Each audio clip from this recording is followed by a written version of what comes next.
இப்படி இருக்குன்னா அடிமை கூட்டம் அதுக்கு மேல ஒரு படி மேல பாஜகவோடு போன நாடாளுமன்ற தேர்தல் பொழுது என்ன சொன்னாங்க?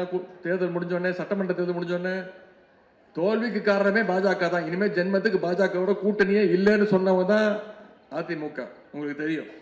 ஆனா இன்னைக்கு என்ன சொல்றாரு? எங்களுடைய ஆட்சியை காப்பாத்துறதே பாஜக தான், எனவே எப்பொழுதுமே அதுக்கு நன்றியோட இருப்போம்னு சொல்றாரு திரு எடப்பாடி பழனிசாமி அவர்கள். இன்னைக்கு மக்கள் அவரை எடப்பாடி பழனிசாமி கூப்பிடுறது இல்லை, அவருக்கு ஒரு செல்ல பேர் வச்சிருக்கிறாங்க, முகமூடி பழனிசாமி.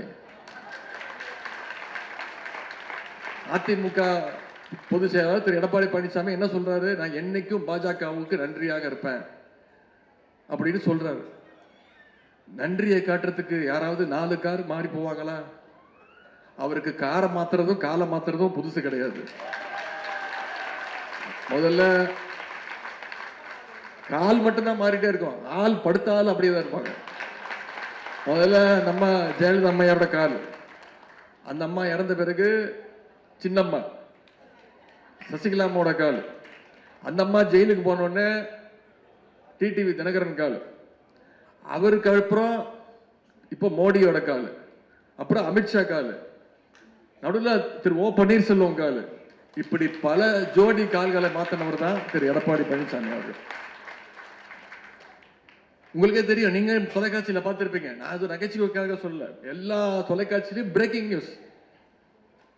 அமித்ஷாவை பார்க்கறதுக்காக டெல்லிக்கு போனார், இவரு சொல்லிட்டு போனாரு, திரு செங்கோட்டையன் அவர்கள் திருட்டுத்தனமா போனாரு, ஹரித்வார் போற ஆன்மீக சுற்றுப்பயணம் சொல்லிட்டு போனாரா இல்லையா? நம்முடைய திமுகவுடைய தலைமை அலுவலகம் இங்க சென்னையில் இருக்கு, அறிவாலயம். நமக்கு ஏதாவது ஒரு பிரச்சனைனா அறிவாலயத்துக்கு போய் மனு கொடுத்து தலைவரை பார்க்க முயற்சிப்போம், இல்லை தலைமைச் செயலரை பார்ப்போம், இல்லை முதன்மை செயலரை பார்ப்போம். அதிமுகவோட தலைமை அலுவலகம் ராயப்பேட்டையில் இருக்கு,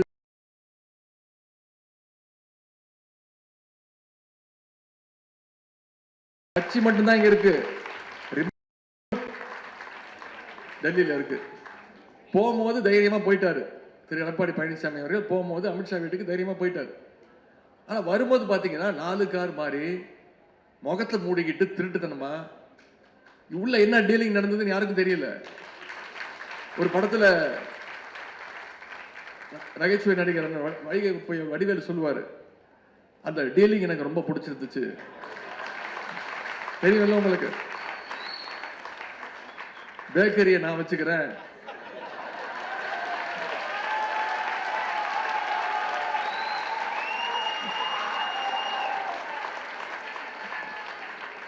உள்ள அப்படி என்ன சம்பவம் நடந்திருக்கும், முகத்தை மூடிட்டு வர அளவுக்கு.